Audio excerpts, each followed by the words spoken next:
Fidèles téléspectateurs de l'émission Débat Éducation, bonsoir. L'inspecteur général de l'éducation, Feu Assia, disait « Quand vous faites les mêmes choses de la même manière, vous obtenez les mêmes résultats. Si vous voulez changer les résultats, il faut changer les méthodes. » L'actuel ministre de l'enseignement primaire, secondaire, technique et de l'artisanat a engagé depuis son arrivée un certain nombre de réformes en cohérence avec la feuille de route gouvernementale. Et ces réformes touchent la gestion des établissements, des salles de classe des établissements, la gestion du personnel et même la gestion financière. Et cet après-midi, nous allons revenir sur toutes ces réformes et voir leurs enjeux, pourquoi ces réformes sont engagées par l'actuel ministre. Débat thématique. On revient après ce jingle.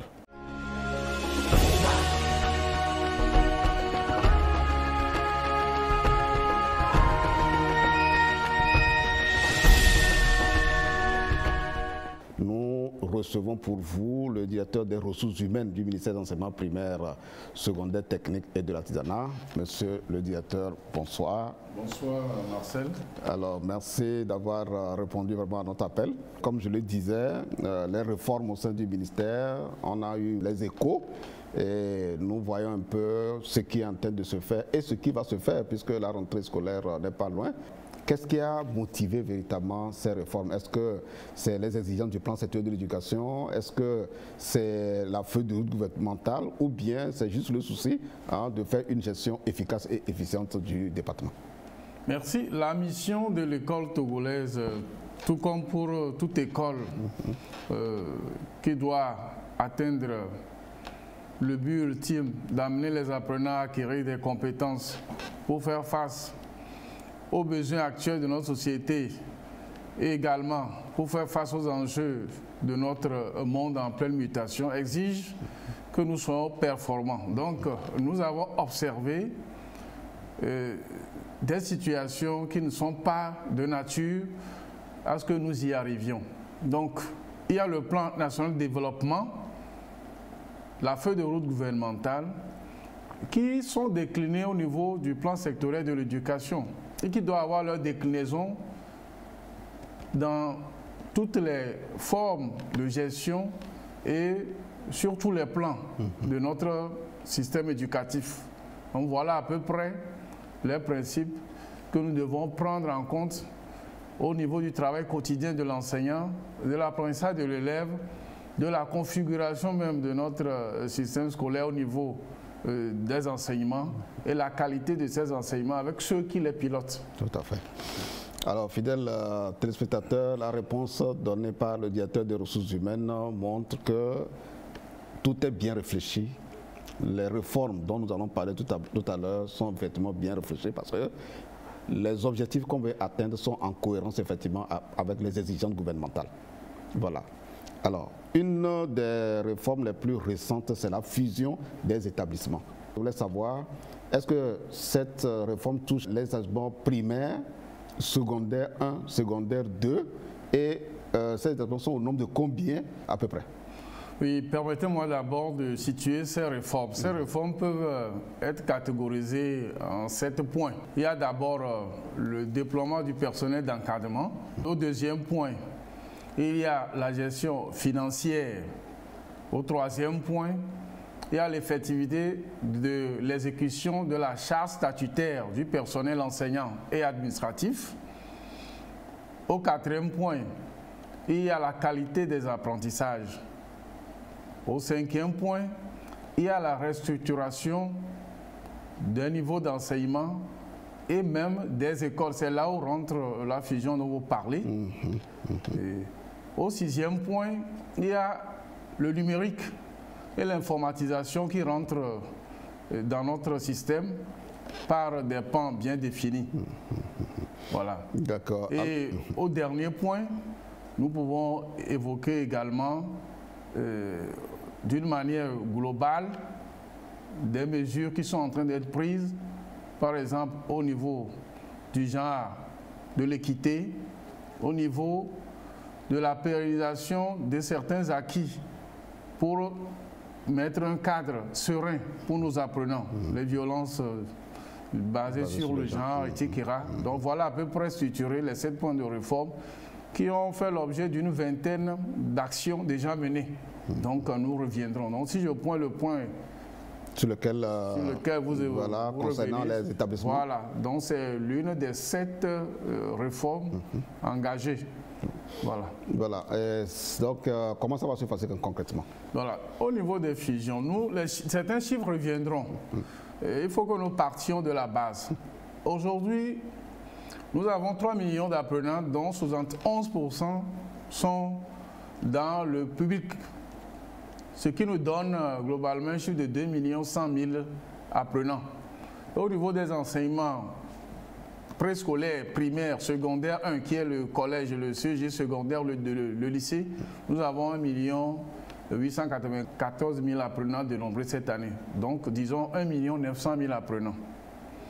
Ces 900 000 apprenants, pour les accompagner, aujourd'hui, 32 000 enseignants. Et si je donne les effectifs, au préscolaire, nous avons 2076.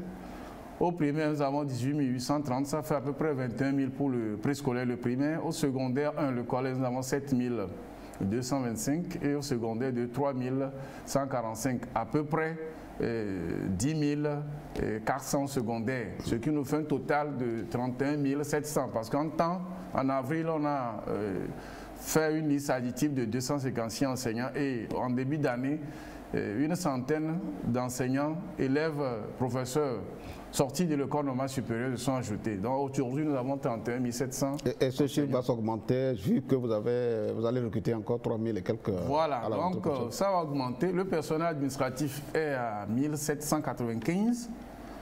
Donc, on va recruter 3250 cette année, dont 250 exclusivement de sciences maths, sciences physiques, technologie et sciences de la vie et de la terre. Mais les 32 000 approximatifs connaissent quand même une sortie. Se situe autour de 1200. Chaque année, nous avons 650 agents qui sont admis à la retraite, 400 décès ou invalidités. Et 200 abandons ou détachements dans d'autres ministères ou fonctions, ce qui nous fait une perte de 1200 par an. Donc, en début d'année, nous avons constaté qu'il y a 14 600 besoins en enseignants. Alors, avec les outils, nous y reviendrons sur ça. On a ajusté les outils, on a vu que le besoin, c'est au fait 9 000. Donc, si on fait un concours, on recrute 3 250, donc les besoins seront autour de 5 800. Mais comme jusqu'au 1er janvier 2023, on va avoir les 1200 pertes dont je vous ai parlé en détail. Donc, ça reviendra à 7 000 comme gap en début d'année 2023, contre 14 600 que nous avons eu cette année. Donc, en un an, il faut voir à peu près les efforts qui sont menés à ce niveau. Et maintenant, ces élèves, 1 900 000, sont dans 9 107 établissements. Sur toute l'étendue du territoire. Sur toute l'étendue du territoire et 81 inspections primaires et secondaires, préscolaires, primaires, secondaires. Donc, cette cartographie nous pousse à avoir des analyses. La première analyse, c'est qu'aujourd'hui, nous avons un ratio, un enseignant pour 59 élèves.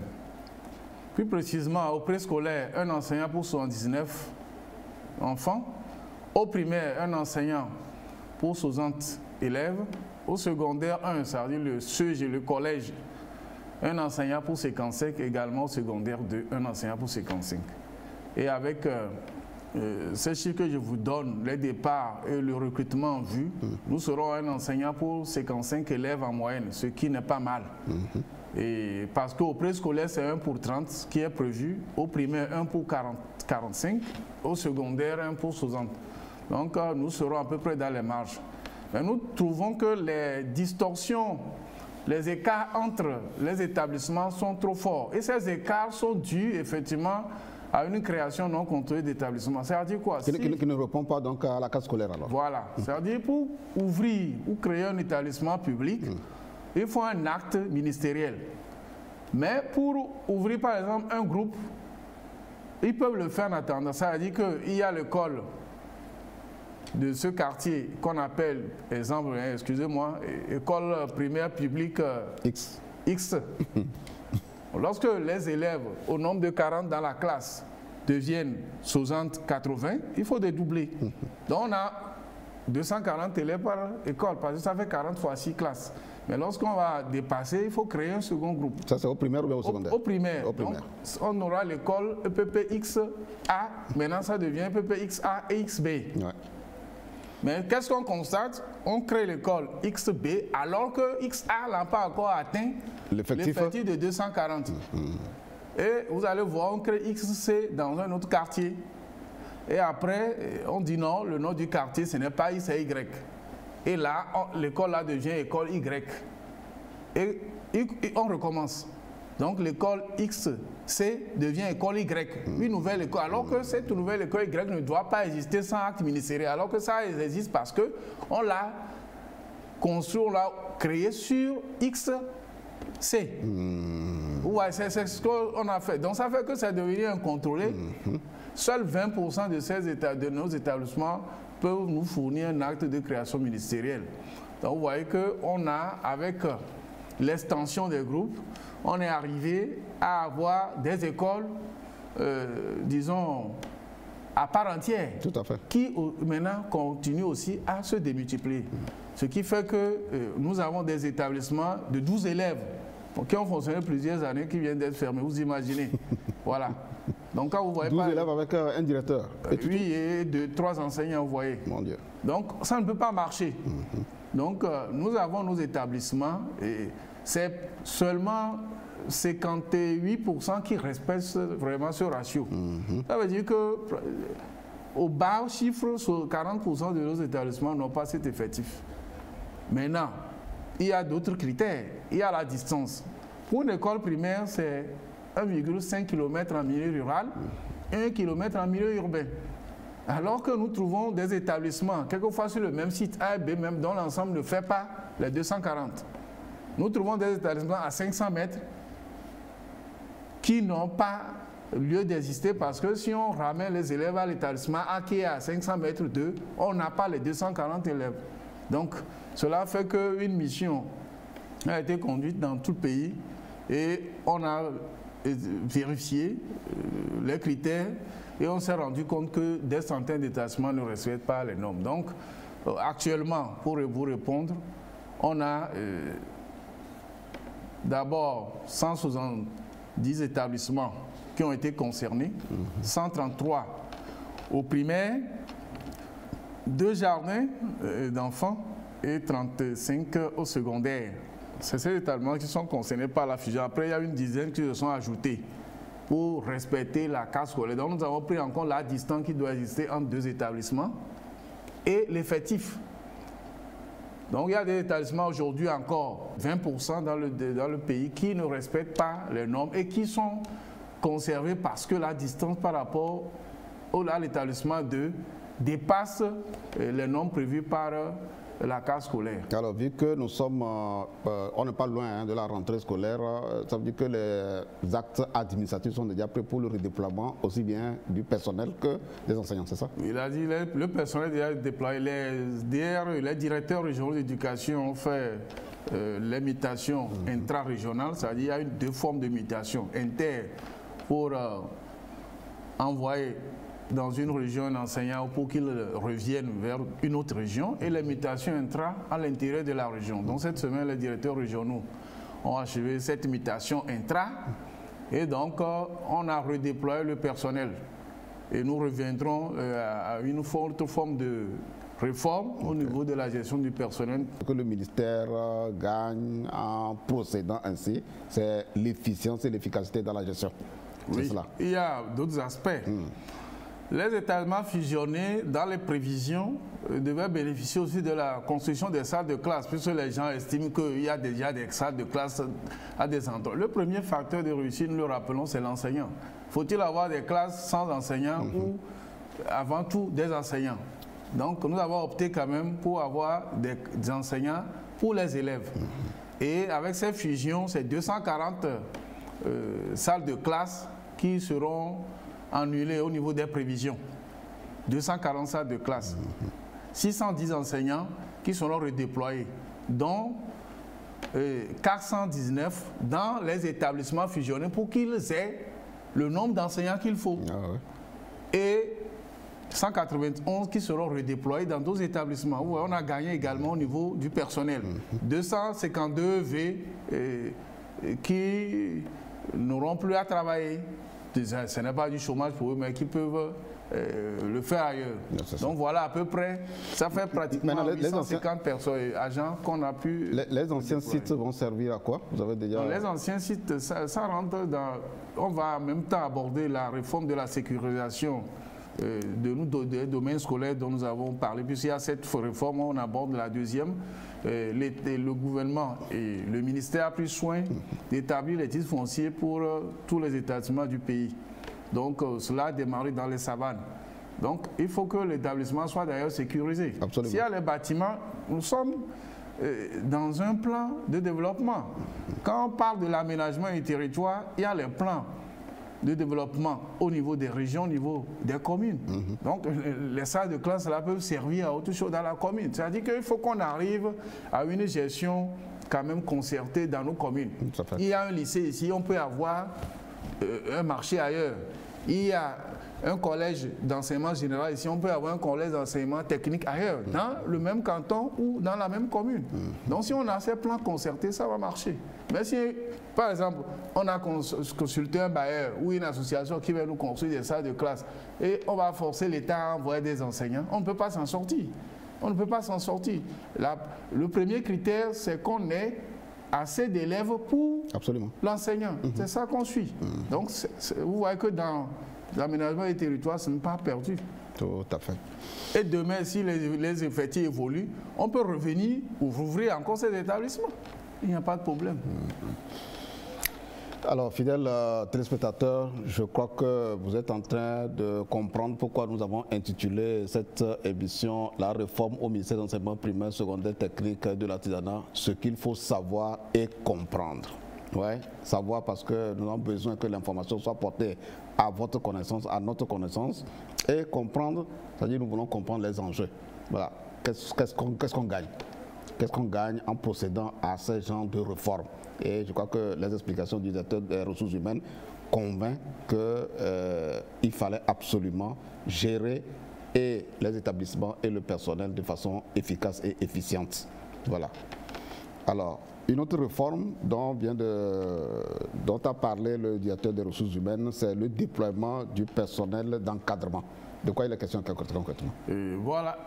Aujourd'hui, avec les départs à la retraite, nous sommes retrouvés avec un déficit de personnel d'encadrement au point où certains inspecteurs cumulent plusieurs inspections. Il y a une soixantaine d'inspecteurs en fonction, ce qui est très peu. Et beaucoup, les gens décrivent cela parce qu'ils se disent mais comment un inspecteur peut gérer jusqu'à 3 inspections, etc. Voilà. Bon, c'était une gestion conjoncturelle en attendant de régulariser la situation. Voilà, donc le concours a été lancé et aujourd'hui 300 inspecteurs et conseillers pédagogiques sont en formation. À la rentrée, ils seront déployés pour gérer les inspections. Et cela nous donne un ratio intéressant. Nous aurons au minimum 350 inspecteurs et conseillers pédagogiques et ça nous donne un ratio d'un inspecteur ou d'un personnel d'encadrement pour 97 agents. La norme c'est 1%. En France même c'est pratiquement cela, 1%. Donc vous voyez que nous sommes dans les normes, dans les standards internationaux. Donc nous avons calculé tout cela. Et c'est toujours efficace d'enlever 1% du personnel pour gérer. Parce que quand il y a un inspecteur, le temps, ce que nous reviendrons sur cette réforme, l'équivalent temps plein augmente. Parce que quand vous avez 10 enseignants qui travaillent à 70% du volume horaire, vous voyez que ça devient au fait 7. Donc nous ne parlons plus en nombre de personnes physiques, mais nous mettons ensemble la personne physique et la charge de travail que cette personne doit accomplir en volume horaire et en tâches, en gestes professionnels. Donc c'est l'inspecteur qui peut contrôler le geste professionnel avec le chef d'établissement. Donc les 350 là, c'est 1% du personnel. Vous voyez, on amène 1% et on contrôle le geste professionnel du reste en volume horaire et en action. Ce qui nous permet d'avancer et de réduire la perte du temps d'apprentissage des élèves. Voilà, donc ils vont commencer ce travail et ce problème est réglé dès la rentrée. Tout à fait. Bien, nous remercions d'ailleurs le gouvernement qui a vraiment vu juste d'organiser rapidement ce concours de recrutement du personnel d'encadrement et comme il vient de le dire, c'est la bonne nouvelle de toute façon que le ministre a annoncé à la fin de l'année scolaire 2021-2022 où il avait présenté les résultats, les bons résultats obtenus en fin d'année. Il avait déjà annoncé voilà, que le personnel d'encadrement prendra effectivement fonction et ça c'est une très bonne nouvelle voilà, parce que c'est en fait eux qui garantissent la qualité des apprentissages et le suivi aussi de ces enseignants pour qu'ils fassent bien le travail pour lequel en tout cas ils sont payés. Alors, monsieur le directeur, vous avez aussi à nous éclairer sur la charge statutaire. Ça concerne les enseignants? Voilà, donc c'est une autre réforme que nous appelons l'équivalent temps plein, ETP. Donc je vous disais cela. Ce qui nous intéresse aujourd'hui, c'est que au primaire, c'est 7h30 à 11h, 4h le matin, 2h l'après-midi, vous avez 6 heures à faire. 6 heures x 5, ça fait 30 et l'après-midi de mercredi qui est constitué pour le plein air. Au secondaire 1, c'est 22 heures, secondaire de 20 heures. Donc il faut que chaque enseignant fasse ce volume horaire. C'est ça la charge statutaire qui a deux volets, le volet volume horaire. Maintenant, le volet geste professionnel. Pendant ces 22 heures, ces 20 heures, qu'est-ce que l'enseignant fait? Donc nous devons voir également cela. Donc voilà l'équivalent temps plein. Et c'est ça qui nous a amené à trouver des enseignants fictifs. Puisque lorsque nous avons fait cela, nous avons cherché à savoir là où sont les agents, chaque agent. On s'est rendu compte que 1111 n'étaient pas là. Bon, c'est vrai, certains, 200 environ, sont dans d'autres ministères. Ça, c'est des détachements. Certains étaient malades. Malgré toutes les régularisations, et la prise en compte de ceux qui sont détachés dans d'autres ministères. Aujourd'hui, là où je vous parle, il y a 811 qui n'ont pas répondu à l'appel. 811. Donc, si nos systèmes d'alerte, c'est 5 heures de temps par voie téléphonique et 5 jours. Ça veut dire que si nous avons un dossier physique à envoyer dans l'école la plus éloignée, ça ne peut pas dépasser 5 jours. En moyenne, c'est 3 jours. Si un enseignant également a une préoccupation, ça ne peut pas dépasser 3 jours, nous aurons quand même sa requête. Donc si depuis mars, on cherche les gens jusqu'alors, ça veut dire si on ne les trouve pas, vous comprenez. Donc 800 agents avec cette ETP, nous avons vu qu'ils n'étaient pas là. Et c'est vraiment une perte qu'on avait laissée pendant quelques années. Donc maintenant, c'est corrigé également. Maintenant, nous mettons sur pied des systèmes d'alerte pour que les décès, les abandons, et les absences injustifiées nous soient signalés immédiatement pour que le temps plein soit vraiment conservé. Voilà à peu près l'équivalent temps plein. Alors, avant qu'on ne continue sur les autres réformes, je voulais savoir si vous avez des répondants au niveau des directions régionales de l'éducation, comme par exemple le directeur des examens et concours a quand même des répondants dans les DRE. Est-ce qu'au niveau de la DRH, il y a des répondants? Oui, les directions régionales ont à peu près 7 divisions. Il y a la division planification, parce que chez nous, il y a la direction centrale de la planification. Il y a une division formation, une division vie scolaire. Il y a une division gestion des ressources humaines. Okay. Il y a aussi une division construction. Donc, il y a une division finance. Donc, il y a une division qui travaille sous l'autorité du DRE et également en lien avec la direction des ressources humaines. Et nous partageons les outils. Donc l'outil ETP est partagé avec eux. C'est eux qui nous envoient les informations sur l'effectif des élèves, l'effectif des enseignants. C'est vrai qu'on va contrôler. Donc c'est des outils qu'on partage. Et maintenant, ce qui est lié à l'ETP, c'est l'IRP, l'indice de répartition régionale du personnel. C'est-à-dire, vous pouvez envoyer les agents dans une région, mais il faut qu'ils soient équitablement répartis. C'est là notre problème. Alors je vous parle, sur les 31 700 enseignants aujourd'hui, il faut redéployer 4 399. Parce que lorsque nous faisons les mutations interrégionales, nous n'arrivons pas à équilibrer. C'est seulement 700 qu'on a pris en compte. Ça fait 2%. Donc il faut redéployer 12% du personnel. Dans certaines régions, il y a trop d'enseignants du primaire et peu du secondaire, vice-versa. Donc, nous allons quand même procéder à cela pour qu'il y ait un rééquilibrage du personnel entre les régions. On ne peut pas demander les mêmes résultats si on n'a pas le même ratio. S'il y a des enseignants plus ailleurs qu'à un autre niveau. Donc, ça aussi, avec l'indice de répartition, les méthodes de calcul, les DRE, les ont, nous sommes en train de déniveler cela au sein d'une région, d'une inspection. Tout à fait. Le problème auquel les ministres précédents étaient confrontés quand il s'agissait du redéploiement du personnel, c'est au niveau du corps féminin qui n'acceptait pas de travailler, surtout dans les zones rurales. Est-ce que vous en avez tenu compte dans le nouveau schéma de redéploiement? Nous avons actuellement, après les derniers contrôles, 17% de femmes, si on peut le dire, au niveau de notre personnel. C'est peu, mais également c'est beaucoup. Beaucoup parce que quand on voit la promotion, ça frôle les 28%. Ça veut dire que pratiquement nous faisons la promotion 2 fois plus des femmes que des hommes, malgré tout le procès que certains peuvent intenter à notre endroit. Vous voyez ce que le ministre fait cet effort. Le 8 mars, vous avez vu déjà, on a nommé 8 femmes à des postes clés, etc. Donc, cet effort est fait. Maintenant, nous comprenons leurs préoccupations. Il y a rapprochement de conjoints, il y a les enfants, il y a même leur propre santé. Nous comprenons, mais quand même, nous faisons l'effort de prendre en compte leurs préoccupations et l'exigence aussi du métier, qui est avant tout le fait d'accompagner les enfants à réussir. Donc, nous voyons les deux aspects. Nous voyons les deux aspects. Voilà. Et une autre préoccupation, toujours au niveau du déploiement du personnel, ceux qui sont dans des localités assez éloignées et pour percevoir par exemple leur salaire, ils doivent dépenser beaucoup d'argent de toute façon avant d'aller au centre-ville pour leur salaire, et ils estimaient quand même que le gouvernement, voilà, je ne vais pas dire le ministère, mais le gouvernement fasse quand même quelque chose pour compenser ce qu'ils perdent en dépensant de leurs ressources financières pour aller toucher leur salaire. Oui, je vous ai parlé des réformes, je vous ai parlé de la restructuration.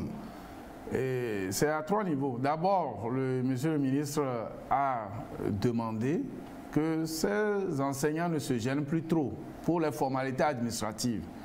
Donc, ils restent dans leur localité, ils s'adressent à l'inspection la plus proche, parce qu'il n'y a pas l'inspection de l'enseignement secondaire à chaque point, ils s'adressent, et leur dossier arrive au niveau de la DRE, au niveau de la DRH. Et nous les traitons, nous les convoyons au niveau des autres ministères, nous suivons les dossiers pour eux. Donc ce n'est plus la peine qu'un enseignant se déplace pour venir suivre un dossier. Également les bulletins de solde. Aujourd'hui, ils sont sur place, on les traite en 3 jours à la DRH, on les envoie à la DRE qui les traite également dans la semaine et qui leur parvient jusqu'à leur poste. Donc on a quand même allégé tant soit peu leurs problèmes de distance. La fonction publique également a fait un gros effort. Aujourd'hui, ceux qui ont été recrutés n'ont plus constitué de dossier pour leur nomination. Les dossiers qu'ils ont constitués pour le concours ont été pris et on a travaillé ensemble, on a vérifié leur présence parce qu'il faut le faire quand même et on leur a constitué leur arrêté de nomination. Pratiquement à 97%, ils ont leur arrêté de nomination et la prise en compte pour avoir le numéro matricule et on leur a fait également des avances sur le solde et donc on a quand même essayé de les accompagner. Maintenant, vous parlez de distance, ça c'est à 2 niveaux. Vous pouvez être... La prime d'éloignement dont tu parles. Voilà, vous pouvez par exemple être à Dapan, mais quelqu'un qui est à 12 km peut avoir plus de difficultés d'accès que quelqu'un qui est à 20. Bien sûr. Donc, c'est pourquoi il dit qu'il faut revoir l'éloignement. Si vous parlez de l'éloignement par rapport à Lomé, mais celui qui est en ville, par exemple, à Ngotien, il arrive à Lomé plus vite que celui qui est peut-être quelque part derrière le mono. Donc, c'est l'éloignement par rapport à quel lieu, on nous dit par rapport au ministère. Donc, il faut relativiser. Il y a des milieux qui sont plus proches de l'homo du ministère, mais dont l'accès est plus difficile qu'une autre localité qui est au bord de la nationale. Donc, il faut prendre ça en compte. Maintenant, les autorités les mieux placés réfléchissent au problème.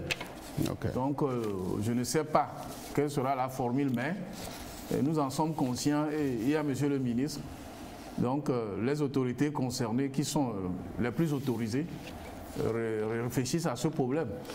Alors, mais je vous montre déjà tout ce qu'on a pu faire quand même pour les soulager. Effectivement. Voilà. Alors, et on a même pensé aux missions, c'est-à-dire que il y a des endroits un peu reculés, mais les inspecteurs feront beaucoup plus de missions pour aller vers les enseignants, pour les suivre et également les accompagner. Donc, on met en branle cela. Chers enseignants, vous qui nous suivez, cette émission ne sera pas la seule. Dès que nous allons recueillir de certaines préoccupations, on sollicitera l'autorisation du ministre de l'enseignement primaire secondaire pour nous envoyer un de ses collaborateurs proches qui s'y connaît très bien sur les problèmes que vous aurez à soulever, et comme ça nous allons contribuer à vous éclairer pour ne pas grincer les dents dans votre coin comme on a l'habitude de le faire. Alors, monsieur le directeur, on va à une autre réforme. Voilà, vous avez parlé, on a déjà parlé de la cartographie croisée, c'est déjà parlé de ça? Non. Voilà, parlons-en. Oui, voilà, donc c'est des réformes qui sont liées. Donc, qui dit la cartographie, dit le positionnement des 9107 établissements, devenus 8807 à 827 avec les fusions.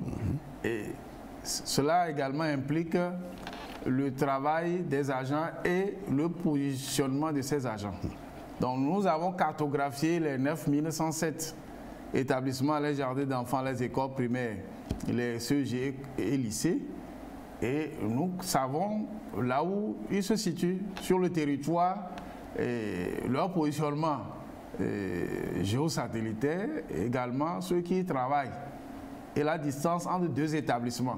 Mais nous ne sommes pas sans savoir qu'on peut avoir une distance à vol d'oiseau d'1 kilomètre, mais ça peut être 5 si vraiment on va contenir une montagne. Donc c'est pourquoi on dit cartographie croisée. Nous plaquons le relief, la carte du relief du Togo, et nous voyons les zones d'accès difficiles, la plaque de végétation, et nous voyons maintenant s'il y a un cours d'eau, nous voyons est-ce qu'il y a un pont. Donc nous avons pris en compte tous ces paramètres. C'est pourquoi ceux qui pensent que certaines choses n'ont pas été respectées peuvent s'approcher de nous pour qu'ils nous convainquent du contraire.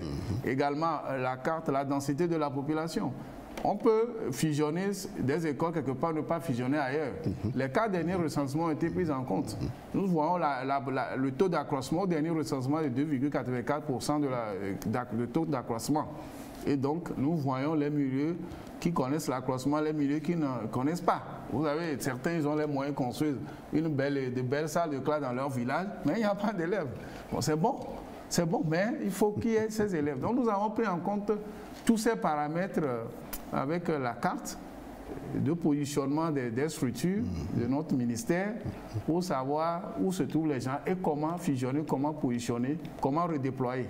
Voilà à peu près cet outil important pour nous. Et ça nous permet aussi de faire ce que nous appelons les secteurs pédagogiques, les périmètres. Parce que lorsque vous créez un nouveau collège qui n'a que la 6e ou la 5e, l'enseignant ne peut jamais faire les 22 heures prescrites.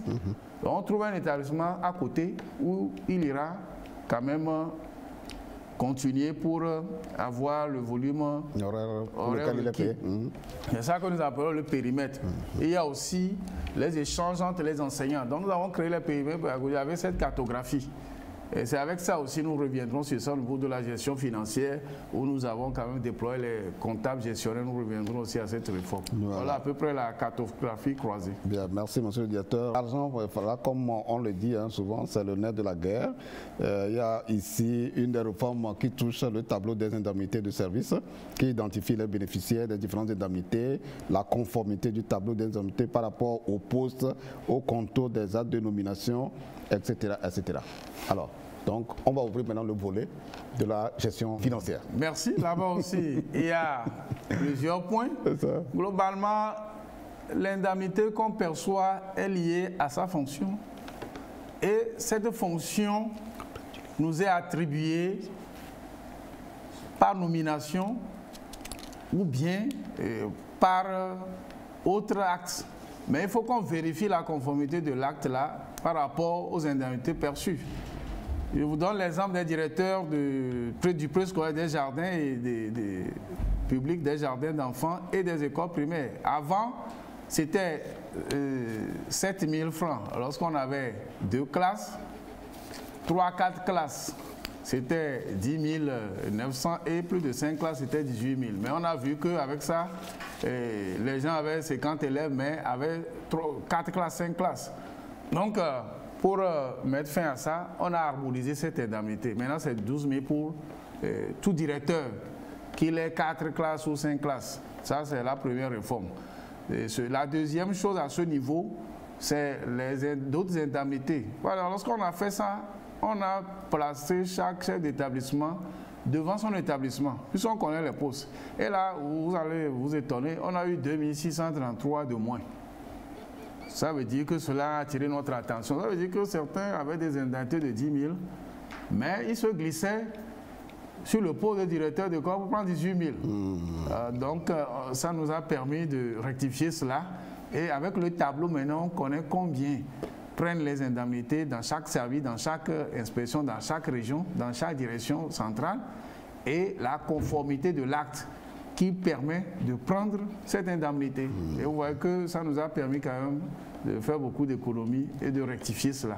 Tout à fait. Voilà. Maintenant, il y a les gestionnaires qui sont positionnés. Là-bas aussi, on a fait les calculs. Nous aurons 35 000 enseignants, donc nous avons misé sur 1%. Actuellement, alors que je vous parle, c'est 320 comptables qui sont déployés. Donc, il reste encore une trentaine. Et cela nous a permis au départ, à cette rentrée, on n'avait que 6% des établissements qui avaient des comptables, ce qui n'était pas bien. Et quand on avait sorti la première liste, ça nous faisait pratiquement 48%. Et 70% des établissements de grande taille, c'est-à-dire 700 000 élèves éthiquement. Aujourd'hui, nous sommes arrivés à couvrir 85% des établissements de grande taille et 66% de tous les établissements du secondaire. Et ça nous permet d'accompagner les COGERES, qui sont les comités de gestion des établissements, et également d'accompagner les chefs d'établissement qui vont se consacrer vraiment à leur travail de suivi. Et quand même, le comptable est sous leur autorité, mais il aura les mains libres pour gérer toutes les ressources financières, matérielles de l'établissement. C'est également une préoccupation et on a dû quand même faire face à cela. Très bien. Alors, nous sommes en train, comme vous le suivez, hein, fidèles téléspectateurs, on est en train d'égrener les réformes une à une pour que vous compreniez, voilà, quelles sont ces réformes et quels sont leurs enjeux, qu'est-ce que ça va changer véritablement dans le système éducatif, qu'est-ce que ça va corriger, parce qu'on ne fait pas une réforme pour le plaisir de le faire, c'est parce qu'on a fait une analyse des faiblesses du système et comme le directeur des ressources humaines est en train de l'expliquer si bien, c'est ce qui est ressorti qu'on veut maintenant corriger pour que à la rentrée prochaine, comme le ministre l'avait dit lors d'une de ses interventions, le gouvernement veut réécrire une nouvelle page de l'histoire de l'éducation. Et on ne peut pas la réécrire sans faire des réformes, ça c'est pas possible. Alors, une des réformes très importante et attendue de tous les acteurs, que ce soit les élèves, les enseignants, même les parents, c'est le numérique dans le système éducatif. On en est où? Voilà, et pour arriver à cela, je bascule directement dans la qualité des apprentissages. D'accord.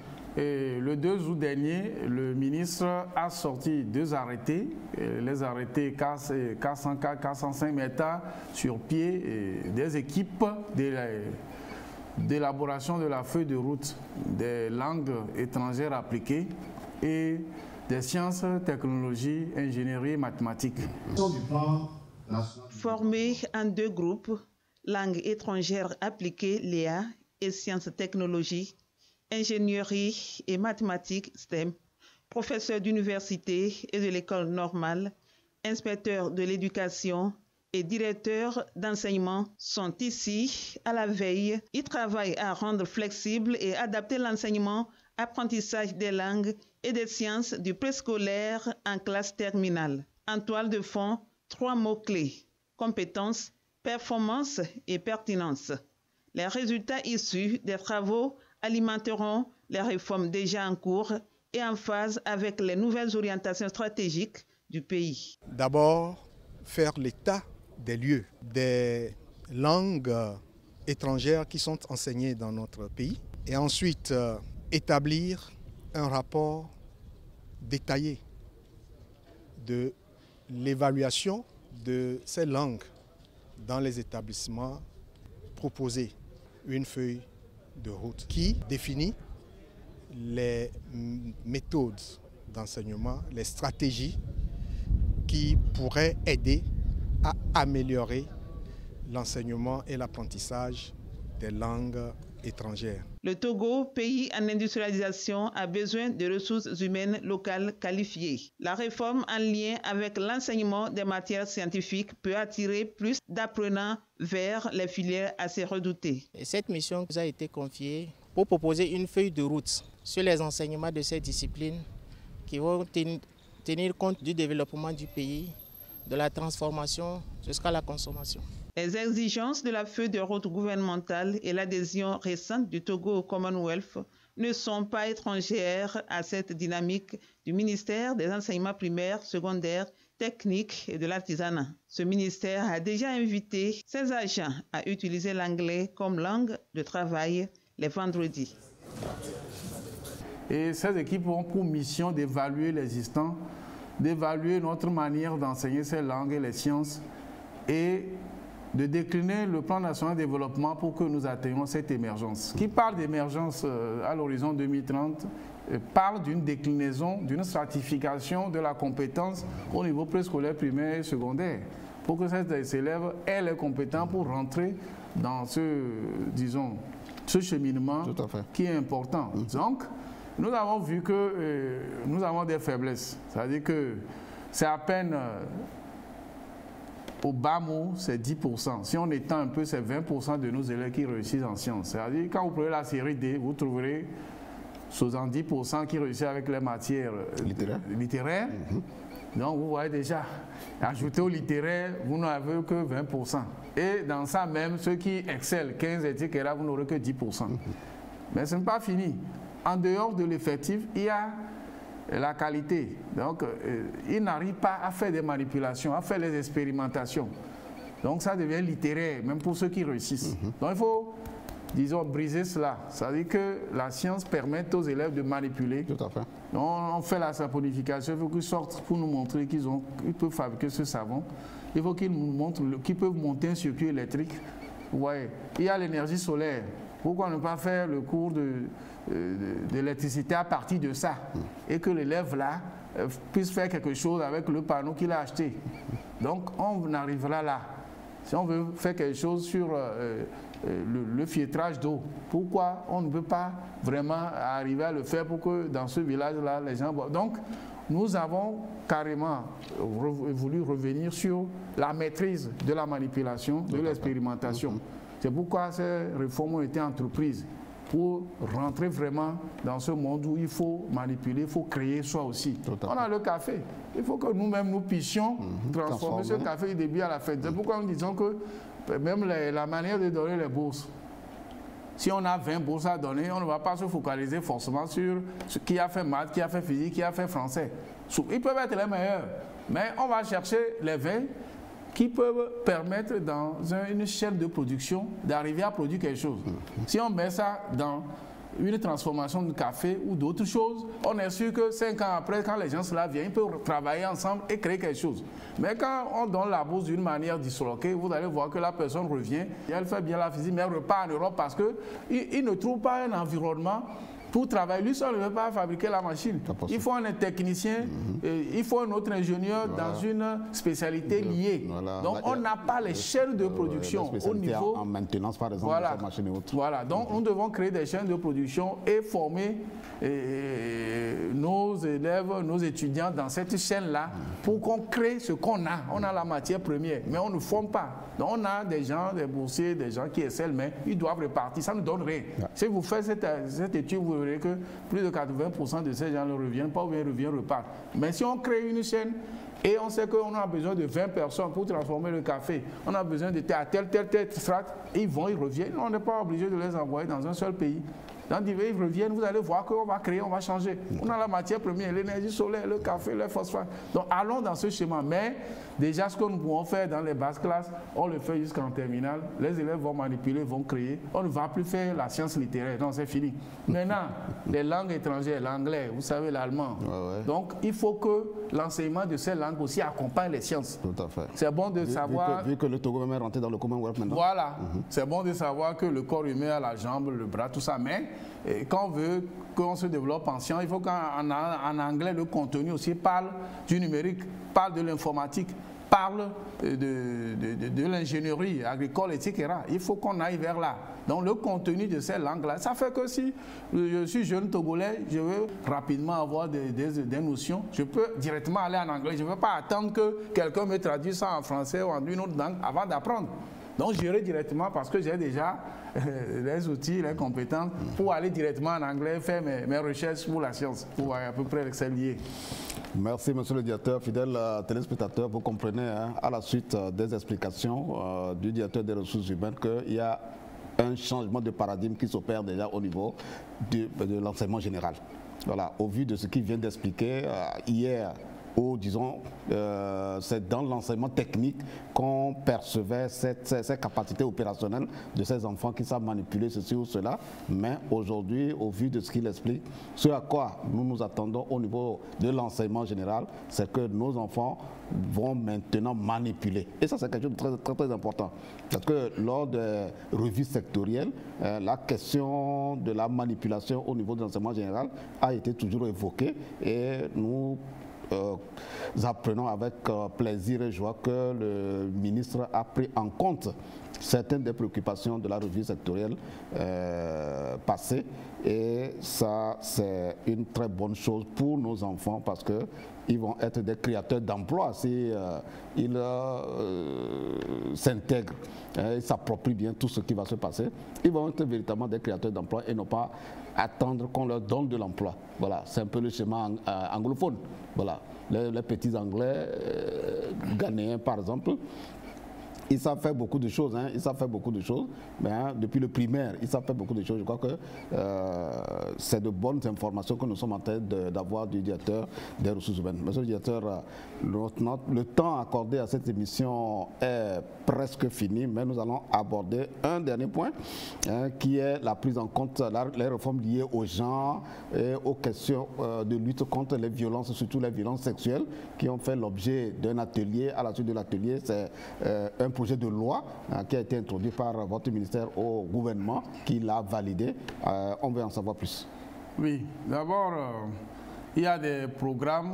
Actuellement, il y a ce que nous appelons le PACEB, projet d'amélioration de la qualité et de l'équité de l'éducation de base. Donc l'éducation de base, c'est du préscolaire jusqu'à 3e, 15 ans. Vous voyez. Donc, il y a des volets. Donc, c'est formation à l'intention du personnel. D'abord, n'oublions pas qu'il y avait l'arrêté interministériel 001 cette année sur l'éthique du personnel.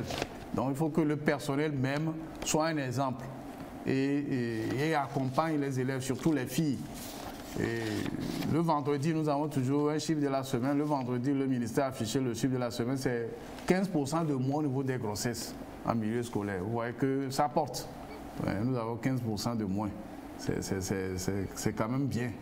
Et si l'on continue comme ça, on peut avancer. Vous avez parlé de la loi. Maintenant, il y a également la pédagogie qu'il faut faire. Les organisations de la société civile accompagnent beaucoup le ministère. Qu'est-ce que vous attendez de ces organisations au vu de toutes les réformes qui sont engagées? Oui, c'est-à-dire de s'approcher de nous. Voilà. Nous aussi, nous allons nous approcher d'elles, de ces organisations. Et également des parents d'élèves, n'oublions pas, des syndicats qui nous aident beaucoup, et qui ont vraiment beaucoup joué leur rôle ces temps-ci, dans une manière commune avec le ministère, et ils nous ont accompagnés. Donc, il y a ces organisations, il y a les parents, il y a les syndicats. Donc, qu'ils s'approchent de nous, nous aussi, nous allons nous approcher d'eux pour ensemble améliorer l'existant, pour qu'ils nous donnent, par exemple, il y a le sommet sur la transformation de l'éducation qui s'annonce, et nous avons fini les phases de consultation régionale où le Togo va quand même produire sa déclaration, et vous verrez que on a été chez tout le monde. Les parents, les élèves, que votre enfant, même s'il est maintenant bachelier ou sorti de l'université, est-ce que la formation qu'il a reçue, c'est bon? Comment vous pensez? Les enfants aussi, les élèves, on a abordé tout le monde et on a la vision que chacun veut pour que l'école soit vraiment une source d'abord de travail et non de chômage, et quand même une source d'épanouissement de l'individu et de la communauté. C'est ça. Alors, votre dernier mot maintenant pour boucler cette émission, nous dire quelque chose à la veille de cette rentrée, mais même si nous savons qu'on est à un mois presque, au moins 2 mois. C'est que nos partenaires, les parents et les organisations nous soutiennent. Tout à fait. Vous voyez, la fusion par exemple, c'est pour que nos élèves aient des enseignants. Si vous n'avez pas d'enseignants, vous ne réussirez pas. Et que ces enseignants soient bien formés. D'où une réforme en cours, celle des écoles de formation. Pour qu'on forme tous ceux qui veulent embrasser le métier d'enseignant, tant pour le privé que pour le public. Ça ne va plus être sélectif seulement pour le public. Pour que les enfants, je vous ai dit 3 millions d'élèves, les 900 000 du privé également sont là et ils ont besoin de ces enseignants qualifiés. Donc, qui nous accompagnent, et s'ils n'ont pas compris certaines choses, qui viennent à nous, et les réformes vont se poursuivre. On pouvait faire plus, je vous ai dit, on pouvait fermer 20-30% des établissements, mais on n'a fermé que 200, c'est infime. Donc vous voyez à peu près, ça n'atteint même pas 5%. Vous voyez, à peine, bon, ce n'est pas grand-chose. Tout à fait. Voilà, donc on pouvait faire plus, mais on s'est dit non, on va prendre ce qu'on peut prendre. En attendant, on explique qu'on va voir l'évolution des effectifs des élèves par ici, par là. Nous comprenons. Donc les réformes vont continuer, qui nous accompagnent et les résultats seront meilleurs. Cette année, les résultats étaient bons. Ce n'est pas qu'on a une autre forme de correction ou autre chose. Mais c'est parce que les gens sont plus dans les classes, les gens sont plus avec les élèves parce qu'ils sont mieux répartis. Tous les enfants togolais ont droit, donc que ce droit soit équitablement. Merci. Merci. Merci, monsieur le directeur. Alors, fidèles téléspectateurs, nous tenons à dire merci au directeur des ressources humaines du ministère. Merci aussi au ministre qui a permis que le directeur soit sur ce plateau pour nous éclairer sur les réformes en cours qui produisent des résultats, d'autres qui vont être appliqués à la rentrée scolaire 2022-2023. Nous espérons que vous avez suffisamment compris les explications qui ont été données par le directeur des ressources humaines. Alors, nous l'avons dit, hein, cette émission sur les réformes ne sera pas la toute dernière. Chaque fois que les préoccupations seront soulevées, comme il a dit, la porte ou les portes du ministère sont toujours ouvertes aux médias. Ce n'est pas seulement la TVT, les collègues aussi des autres médias peuvent frapper à la porte ou aux portes du ministère pour avoir toutes ces informations. En tout cas, nous continuons de jouer notre rôle au niveau de la télévision togolaise à travers l'émission Débat Éducation. Merci de nous avoir suivis. On vous donne rendez-vous pour un numéro de Débat Éducation la semaine prochaine. D'ici là, portez-vous bien. Bye. Bye.